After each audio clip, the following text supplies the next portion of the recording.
매주 시간 웨스트민스터 수요일 문답을 함께하고 있습니다.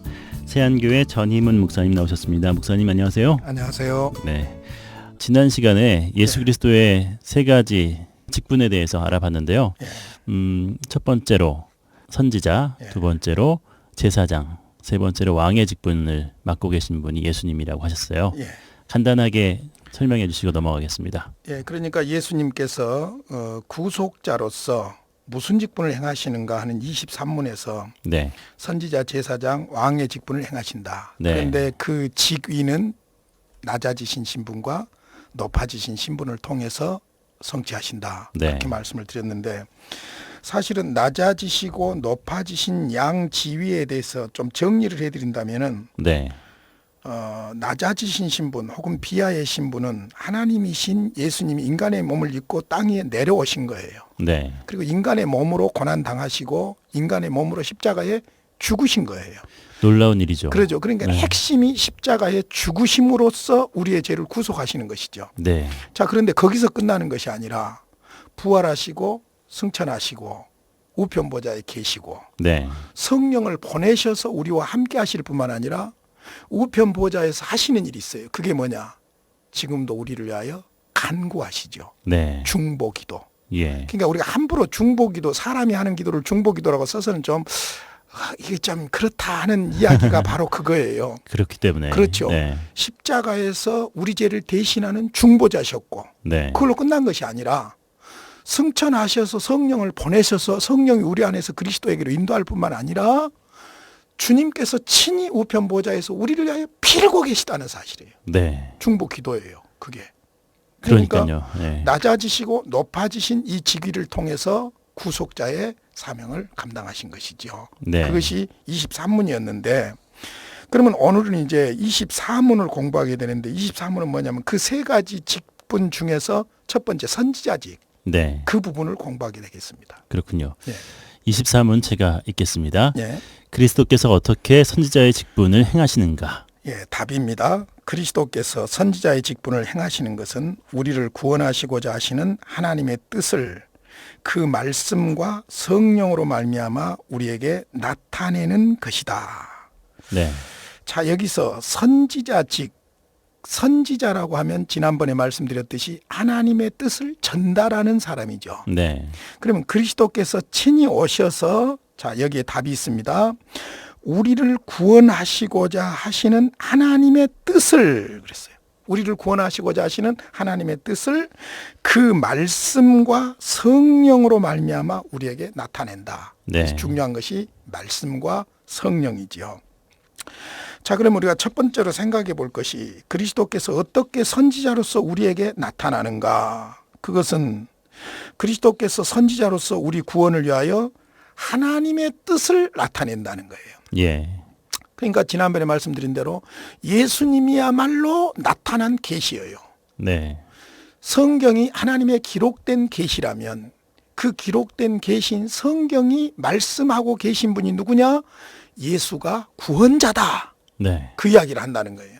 그러니까 결국 성경을 통해서 그리스도가 구원자라는 것을 말씀하시고 예수님이 친히 오셔서 내가 바로 성경이 말하는 그 하나님의 뜻, 하나님의 네. 계시를 이룰 구원자다.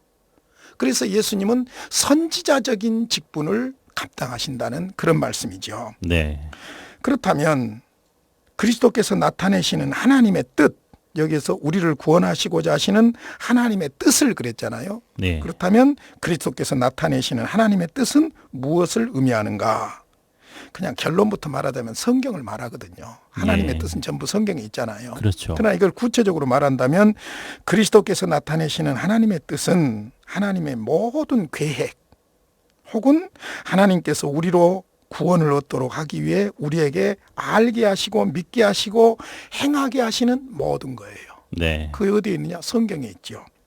그러니까 우리가 믿는 예수는 성경이 말씀하시는 예수고 성경대로 오신 예수고 성경이 말씀하신 그 구속자가 바로 예수 그리스도라는 것이죠. 네. 그래서 우리가 성경을 보면서 예수를 만나지 않으면 아무런 의미가 없는 거예요. 성경을 통해서 예수 그리스도를 만나야 되고 예수 그리스도를 만날 때 우리의 삶에 놀라운 변화가 일어나는 것이지요. 그래서 그렇습니다. 말씀과 예수님 네. 혹은 하나님의 계시와 구속자, 이 관계가 선지자적인 그런 직이라고 말할 수가 있을 것입니다. 네. 그러니까 이제 더 또 한 번 강조를 하자면 성경이 말씀하시는 분이 구원자는 예수다. 그런데 또 놀라운 사실은 그 예수님이 성경이 말하는 그가 바로 나다. 네. 그러므로 하나님이 말씀하셨다는 것을 증명할 뿐만 아니라 성경이 하나님의 말씀이라는 것을 보여주시는 분이 바로 예수님이라고 볼 수 있죠. 네. 네. 보이는 계시라고 네. 말씀하셨는데요. 네. 성경을 그냥 문학책이나 사상 서적 뭐 이런 식으로 보면서 그냥 예수 그리스도는 발견하지 못한다면 그거는 알맹이는 보지 못하는 일이 되는 거죠. 그렇죠. 그래서 사실은 성경에서 예수님을 못 만나면 성경은 유치한 책입니다. 그렇죠. 삼류소설도 안 됩니다. 죄송하지만. 네. 예, 유치한 책이. 그러나 성경에서 예수님을 만나게 될 때 이 성경은 생명이고 능력이고 그야말로 그대로 하나님의 자기 계시예요. 네. 자, 그럼 이제 여기서 중요한 것이 있어요. 소위문답에서 이렇게 말하잖아요. 하나님의 뜻을 그 말씀과 성령으로 말미암아 우리에게 나타내는 것이라 그랬잖아요. 네. 그러면 그리스도께서 우리의 구원을 위해서 하나님의 뜻을 우리에게 어떻게 나타내는가 그거예요.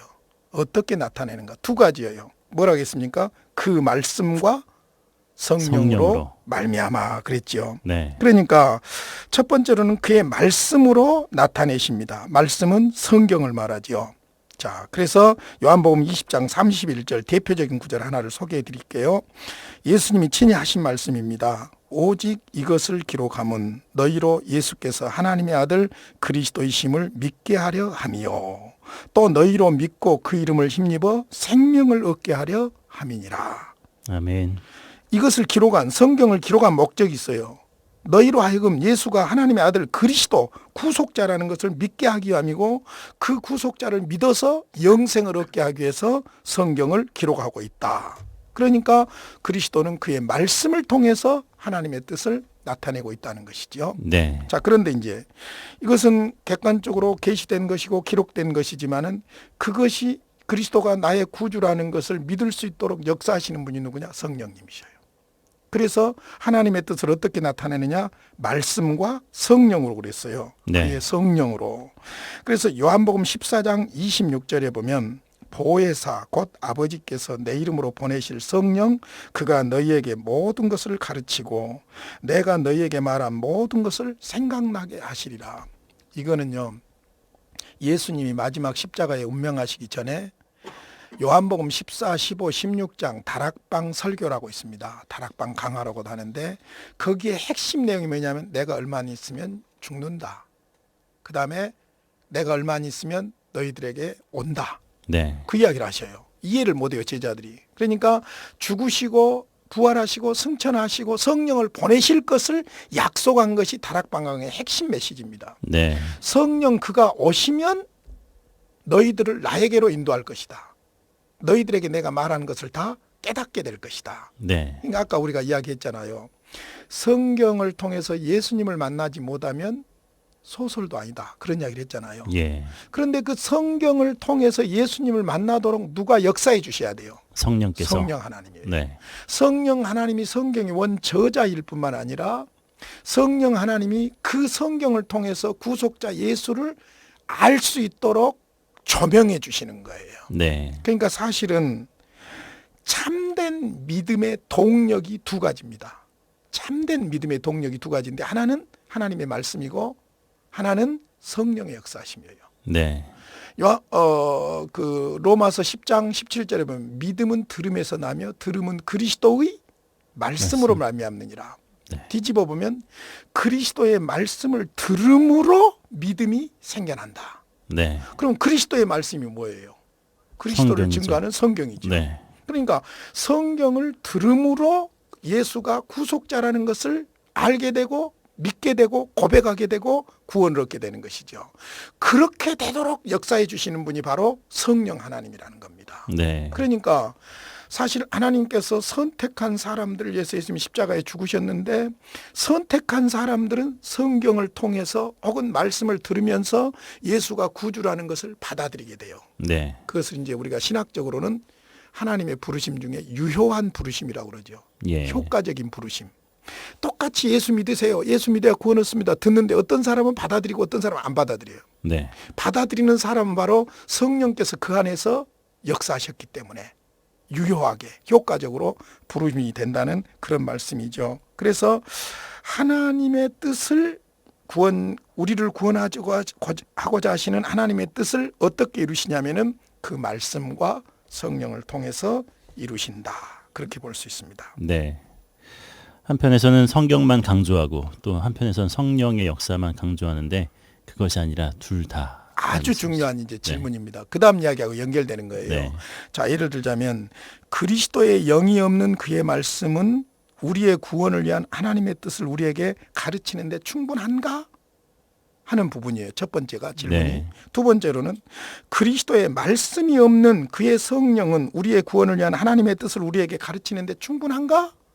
이 양면성이에요. 그렇죠. 답은 아니다. 그예요. 답은 아니다. 네. 자, 먼저 그리스도의 영이 없는, 즉 성령이 없는 그의 말씀은 우리의 구원을 위한 하나님의 뜻을 우리에게 가르치기에 충분한가? 충분하지 않다. 왜냐하면 그리스도의 영으로만 우리가 구원에 필요한 말씀을 받아들일 수 있기 때문이에요. 네. 자, 성경입니다. 고린도전서 2장 14절. 육에 속한 사람은 하나님의 성령의 일을 받지 아니하나니 너희에게는 미련하게 보이며 저희에게는 미련하게 보이며 또 깨닫지도 못하나니 이런 일은 영적으로라야 분별함이니라. 네. 성령이 아니고는 받아들일 수가 없다는 이야기입니다. 고린도전서 12장 3절 우리가 너무나도 잘 아는 말씀인데 성령으로 아니하고는 예수를 구주로 시인할 수가 없다는 거예요. 예. 놀라운 일이에요. 그러니까 사실은요, 예수 믿는 거 기적이에요. 기적이죠. 기적이에요. 네. 기적 중에 기적이에요. 내가 예수님을 구주로 믿는다는 사실이 기적이에요. 인간의 어떤 범주를 벗어난 거예요. 네. 아니 2000년 전에 십자가에 죽은 예수가 내 죄를 위해서 죽었다고? 말도 안 돼. 이렇게 말도 안 말하는 되는 게. 소리죠. 근데 우리는 그것을 위해서 죽을 수 있는 거예요. 네. 이게 생명이에요. 그게 그렇습니다. 바로 성령의 역사죠. 그러니까 그리스도의 성령이 없는 그의 말씀은 우리의 구원을 위한 하나님의 뜻을 우리에게 가르치는데 충분한가? 아니다. 충분하지 않다. 반대로, 정반대로 그리스도의 말씀이 없는 그의 성령은 우리의 구원을 위한 하나님의 뜻을 우리에게 가르치는데 충분한가? 아니다는 거예요. 성령이 없는 그리스도의 말씀은 우리의 구원을 위한 하나님의 뜻을 우리에게 가르칠 수 없고 그리스도의 성령은 말씀 없이 가르치지 않는다는 거예요. 네. 그러니까 소위 구원파 쪽으로 이렇게 간 이런 사람들의 입장에서 보면은 네. 예를 들어서 하나님의 말씀 막 깨달음 그러잖아요. 네. 말씀 그러는데 말씀만 강조하면서 성령의 역사를 부정하면 진리에 이를 수가 없어요. 네. 구원의 진리에 이를 수가 없어요. 반면에 성경은 완전히 제쳐두고 신비적인 성령의 역사만을 추구하는 사람들은 예수 그리스도를 통한 구원에 모자랄 수가 있는 거예요. 네. 그래서 사실 우리가 믿음이라고 할 때 참 믿음은 성경에서 말씀하신 대로 예수를 믿는 믿음이에요. 그런데 우리가 믿음의 종류를 이렇게 분류를 해보면요. 역사적인 믿음이 있습니다. 네. 지식적인 믿음이에요. 그런다든마, 하나님이 살아 계신다든마, 예수님이 구주라든마, 지식적으로는 동의를 하는데 안 믿는 거예요. 네. 그 다음에 이제 일시적인 믿음이 있어요. 예수 그리스도 하나님이 베푸신 그 말씀이나 구원의 역사와 상관없이 자기의 어떤 조건 때문에 교회를 다니게 되는 거예요. 네. 예수를 믿게 되는 거예요. 이건 일시적인 믿음이에요. 마치 그 마태복음 13장 그 천국 비유장에서 돌짝밭에 뿌려진 씨처럼 네. 싹이 나는 것 같은데 금방 말라져 버려. 고난이 오면 견디지를 못하는 거예요. 그다음에 이제 기적적인 믿음이 있어요. 말씀을 제쳐두고 자꾸 기적만을 추구하는 믿음이에요. 그럼 구원 얻을 수도 있고 못 얻을 수도 있는 거예요. 네. 그러나 참 믿음은 무엇이냐? 오직 성경이 말씀하시고 성령이 우리 안에서 증언해 주신 대로 구속자 예수 그리스도를 믿는 믿음이에요. 아멘. 나는 우리 김 과장님 믿습니다. 이건 그거는- 성경에서 말하는 믿음이 아니에요. 그렇죠. 우리가 성경에서 말하는 믿음은 구속주 성경이 말씀하시고 성령이 인쳐주시는 예수 그리스도, 그분을 믿는 믿음이에요. 아멘. 네. 그 믿음에 대해서 생각할 때 예. 예수님께서 수많은 기적들을 행했지만 기적만 바라봤던 사람들은 결국은 다 떠나가고 말았잖아요. 기적을 보여봐라 하고 이제 헤로당도 한번 해봐라 이런 식으로 다가왔는데 그것이 다가 아니라는 거죠. 그러니까 구원의 조건에 관한 한 네, 예수 그리스도의 어떤 것도 더하면 안 돼요. 네, 어떤 것도 아무리 좋은 것이라 할지라도 어떤 것도 더하면 안 되고, 예를 들어서 예수를 믿음으로 말미암아 우리의 삶 속에 기적 같은 역사가 있을 수 있는 거예요. 그렇죠. 그렇죠. 또 예수를 안 믿어도 야고보 사도가 그러잖아요. 너희가 하나님은 한 분인 줄 믿느냐? 잘하는도다. 귀신들도 믿고 떠느니라. 귀신이 귀신같이 예수님을 안다는 거예요. 네, 그러나 안 믿어요. 다 그다음에 귀신들도 광명의 천사로 나타나요. 이단들 속에 역사하는 미혹의 영이나 악령의 역사가요, 아주 사람들에게 매력적인 기적을 줄 수도 있습니다. 네, 그 기적이 다 복음은 아니에요. 그렇죠. 그러니까 철저하게 말씀 그리고 성령의 인도하심대로의 그리스도, 이걸 우리가 분명하게 붙잡아야 돼요. 잘 분별해야 되죠. 그렇죠. 그러니까 기적교가 아니라 기독교요. 그렇습니다. 네, 오늘도 웨스트민스터 소요리 문답 통해서 귀중한 말씀 들었습니다. 지금까지 세안교회 전임은 목사님 수고하셨습니다. 다음 주에 뵙겠습니다. 감사합니다.